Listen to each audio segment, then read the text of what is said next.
تو آئیے اب ہم دعوت دیتے ہیں وزیر اعظم اسلامی جمہوریہ پاکستان جناب عمران خان صاحب کو کہ وہ آئیں اور مستقبل کے ان معماروں میں انعامات تقسیم فرمائیں. جناب شفقت محمود صاحب اسٹیج پہ تشریف لائیں. ہم اسی ترتیب سے ہمارے بچے آتے چلے جائیں گے. سب سے پہلے حبیب الرحمان، ریحان الحق اور ممتاز علی. حبیب الرحمان، ریحان الحق اور ممتاز علی. حبیب الرحمان نے ساہیوال بورڈ کے تحت ہونے والے عصری مضامین کے امتحان میں شاندار کارکردگی کا مظاہرہ کیا، جس کے صلے میں انہیں وزیر اعظم اسلامی جمہوریہ پاکستان انعام سے نوازیں گے. حبیب الرحمان. ان کے بعد ریحان الحق. ریحان الحق نے بھی فیصلہ آباد بورڈ کے زیر اہتمام ہونے والے امتحانات میں شاندار کارکردگی کا مظاہرہ کیا. ممتاز علی. ممتاز علی نے بھی عصری مضامین میں شاندار کارکردگی کا مظاہرہ کیا. ان کے پاس حافظ ابو بکر رفیق ہیں. انہوں نے درس نظامی میں پہلی پوزیشن حاصل کی ہے وفاق المدارس السلفیہ کے زیر اہتمام. محمد اسد ہیں. انہوں نے وفاق المدارس السلفیہ کے زیر اہتمام تیسری پوزیشن حاصل کی درس نظامی میں. متی الرحمان درس نظامی میں دوسری پوزیشن حاصل کی. انہوں نے وفاق المدارس السلفیہ کے تحت. ریحان الحق ہیں. ان کے بعد ریحان الحق نے تنظیم المدارس کے تحت یہ پڑھ رہے ہیں سرگودا بورڈ میں سیکنڈ پوزیشن حاصل کی ہے. ریحان علی. انہوں نے بھی عصری مضامین میں شاندار کارکردگی کا مظاہرہ کیا. محمد رضوان ذکی سرگودا بورڈ سے انہوں نے تیسری پوزیشن حاصل کی ہے بورڈ میں. ان کے بعد وہاب یوسف. عصری مضامین میں لاہور بورڈ میں تیسری پوزیشن حاصل کی ہے عمران یوسف نے. محمد اسد شیخ. انہوں نے درس نظامی میں پہلی پوزیشن حاصل کی تنظیم المدارس کے تحت. محمد عفیف ہیں. محمد عفیف نے درس نظامی میں تیسری پوزیشن حاصل کی تنظیم المدارس کے تحت. ان کے بعد محمد کمیل رضا صابری. آتے چاہیے.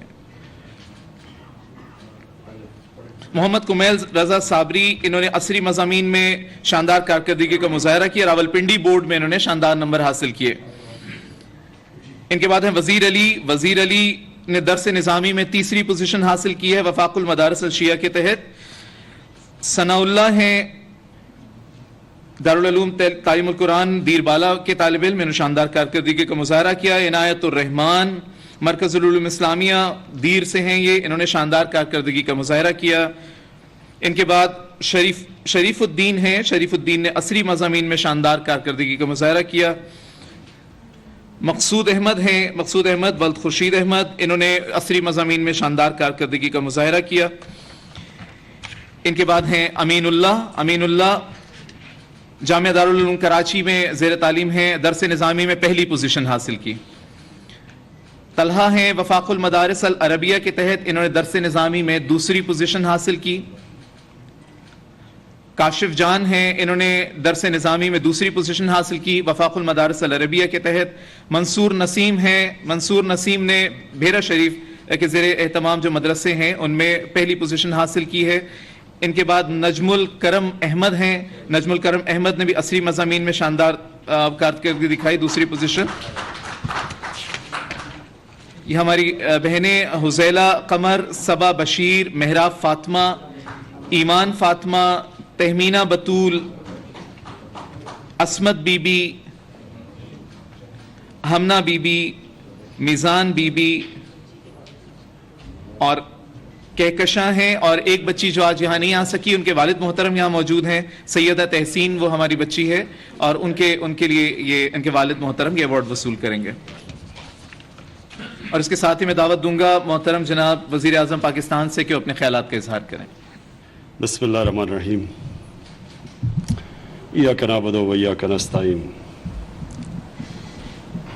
میں سب سے پہلے تو کیونکہ آج مدارس کے ہمارے علماء بھی ہیں اور ہمارے اسٹوڈنٹس بھی ہیں، طالب علم بھی ہیں، میں سب سے پہلے آپ کو ایک چیز بتا دوں کہ نبی صلی اللہ علیہ وسلم نے سب سے زیادہ زور تعلیم پہ دیا تھا اور انہوں نے کہا تھا اس وقت کہ چائنا بھی جانا پڑے علم حاصل کرنے کے لیے تو آپ کو جانا چاہیے. اور انہوں نے جو تعلیم کے اوپر زور دیا تھا یہ آپ کو سب کو پتہ ہونا چاہیے کہ اس وقت مسلمانوں کے اندر بہت کم تعلیم تھی اور جنگ بدر کے بعد انہوں نے کہا تھا کہ جنگے جو قیدی واپس کرتے تھے اس سے پیسے بھی لے سکتے تھے، ان کے جو گھر والے تھے وہ پیسے دیتے قیدی واپس کرنے پہ، پیسے بھی لے سکتے تھے، لیکن انہوں نے کہا جو 10 مسلمانوں کو پڑھا لکھا دے گا وہ واپس جا سکتا ہے پیسے کے بغیر، یعنی کہ ترجیح دی تعلیم کو، پیسے نہیں تھے مسلمانوں کے پاس تب، اور کیونکہ انہوں نے لوگوں کے ذہنوں میں ڈال دیا تھا کہ تعلیم کے بغیر ایک معاشرہ اوپر نہیں جا سکتا، تو وہ جو تعلیم کے پیچھے وہ قوم، وہ جو مدینہ کی ریاست کے اندر وہ لوگوں کی خواہش ہوئی، تو 700 سال تک دنیا کے سارے ٹاپ سائنسدان مسلمان تھے۔ یہ تاریخ کی بات ہے، یہ ایسے کوئی ہم کئی دفعہ جوش میں آ کے باتیں کر دیتے ہیں، یہ میں آپ کو حقیقت بتا رہا ہوں۔ ایک دنیا کے اندر ہر 50 سال کے اندر جو سب سے بڑا سائنٹسٹ تھا، یہ دنیا کی تاریخ میں ان کے نام دیے ہوئے کہ کون ہر 50 سال میں سب سے بڑا سائنٹسٹ کون تھا، تو 700 سال تک سارے ٹاپ سائنٹسٹ مسلمان تھے، اور اسی لیے مسلمانوں کا جو صرف تلوار کی وجہ سے مسلمان اوپر نہیں آئے تھے، علم کی وجہ سے آئے تھے، اور علم طاقت ہے۔ اور یہ آپ حیران ہوں گے سن کے کہ جب انگریز نے حکومت شروع بھی کر دی اور مسلمان کمزور بھی ہو گئے ہندوستان میں، تو جو 1815 میں انگریز لکھتا ہے، جو گورنمنٹ کالج کا پہلا پرنسپل تھا، وہ کہتا ہے کہ جو دلی کے جو 2 ٹاپ مدرسے تھے ان کی سٹینڈرڈ جو اس وقت دلی کالج انگریزوں نے بنایا تھا اس سے زیادہ اوپر تھی، اور ان مدرسوں کی سٹینڈرڈ آکسفورڈ کیمبرج کے مقابلے میں تھی۔ تو انگریزوں نے کیا کہ مدرسوں کے جو وقف ہوتا تھا، جس سے وہ پیسے دیتے تھے بڑے بڑے عالموں کو تاکہ بڑے زبردست ٹیچر ہوتے تھے مدرسوں کے، اس لیے تو سٹینڈرڈ اوپر تھی، انگریزوں نے وقف سارے قابو کر لیے۔ اور ایک انسان کا صرف ایک پیسہ بنانا پہلو نہیں ہے کہ آپ اس کو وہ پڑھا دیں تعلیم تاکہ وہ اچھی نوکری لے کے پیسہ بنانا شروع کر دے۔ جو ہمیں اسلام بتاتا ہے، ہمارا دین بتاتا ہے، اور بھی دین بتاتے ہیں جو کبھی سائنس نہیں بتاتی، کہ اس دنیا میں آنے کا مقصد کیا ہے اور اب مرنے کے بعد ہمیں کیا ہوگا، یہ صرف دین کے اندر ہے۔ سائنس آپ کو اس کے جواب نہیں دے سکتی، تو کیونکہ اگر سائنس جواب نہیں دیتی تو لوگ سمجھتے ہیں دنیا میں آنے کے بعد مقصد ہی پیسہ بنانا ہے، پھر ہر طرح انسان پیسے بناتا ہے۔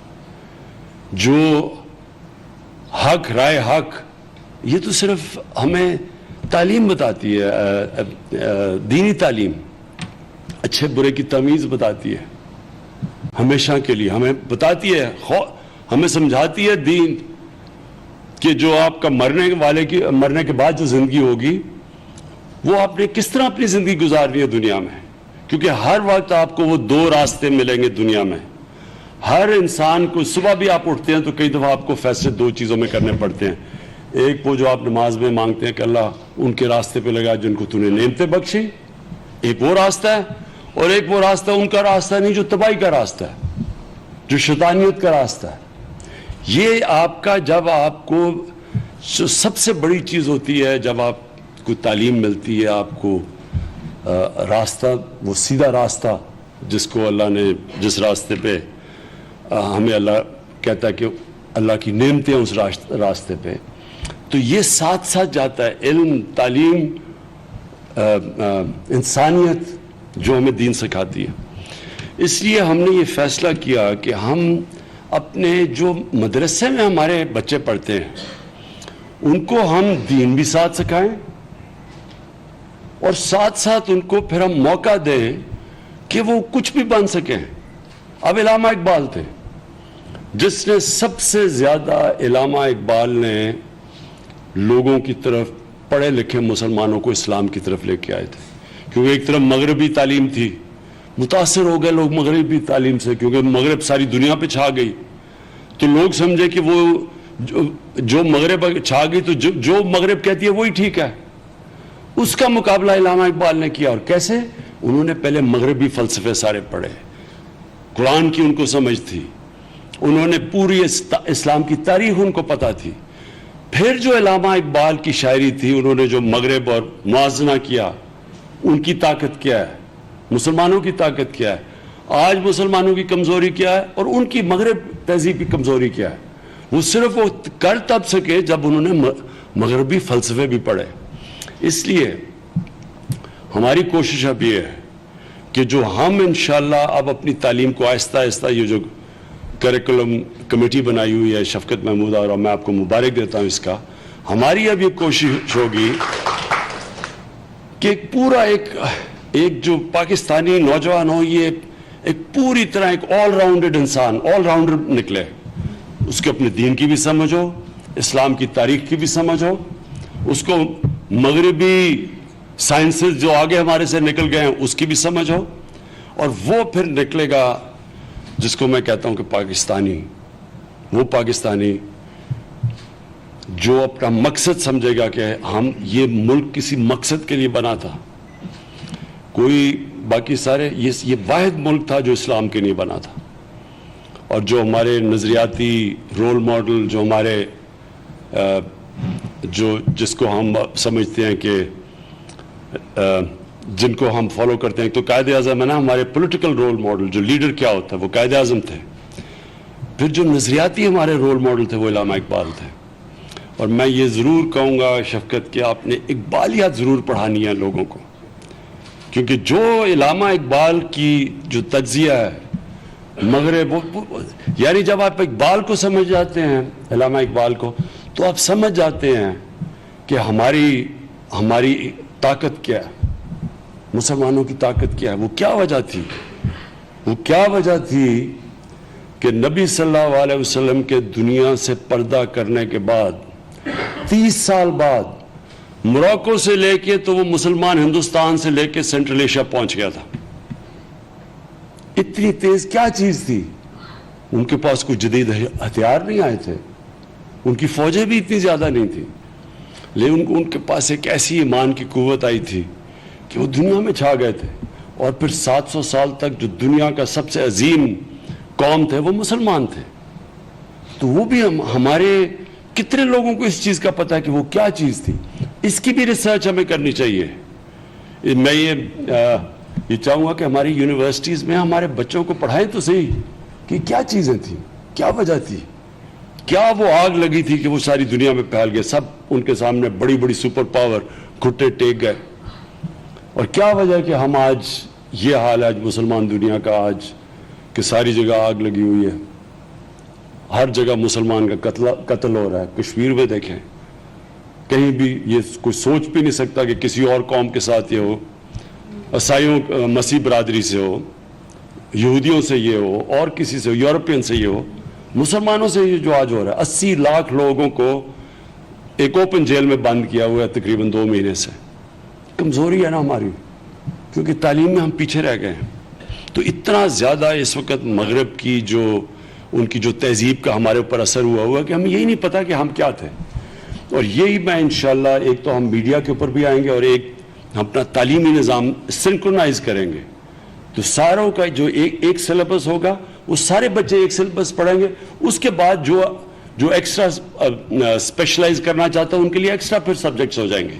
لیکن ایک سلیبس اس لیے ضروری ہے، ایک تو ہم ایک قوم بنے، بٹے نہ ہوئے اور مختلف قسم کے کلچرز میں، اور دوسرا ہمارے جو ہر پاکستانی کو موقع ملے اوپر آنے کے لیے. اس وقت جو ہمارا سسٹم ہے اس میں اکثریت اوپر ہی نہیں آ سکتی، اچھی نوکریاں ان کو نہیں مل سکتی. یہاں جو اچھی نوکریاں یا پیسے وہ انگلش میڈیم کے بچوں کو ملتی ہیں، ان کو وہ ماڈرن ایجوکیشن دے دیتے ہیں، اور باقی جو ہمارے بچے ہیں ان کو موقع ہی نہیں ملتا اوپر آنے کا. تو ہمارا یہ کوشش یہ ہے کہ ہمارے تعلیمی نظام میں جو بھی اب ہمارا نظام بنے گا، آہستہ آہستہ، یہ مشکل کام ہے کیونکہ اس کو بڑی محنت سے تباہ کیا گیا تھا. اب ہم نے اس کو پھر سے ٹھیک کرنا ہے، اس کو کھڑا کرنا ہے. اس میں ٹائم لگے گا، لیکن ہمیں اپنا مقصد پتہ ہے کیا ہے. اور میں پھر سے کہہ رہا ہوں کہ ایک سارے ہمارے ہر غریب سے غریب گھرانے کے بچے کو موقع ملے ملک میں اوپر آنے، محنت کرے.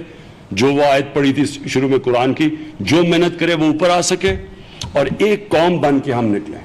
تو ساری دنیا میں جب جب پاکستانی ہو تو ساری دنیا کہے کہ ہاں یہ دیکھیں پاکستانی ہے.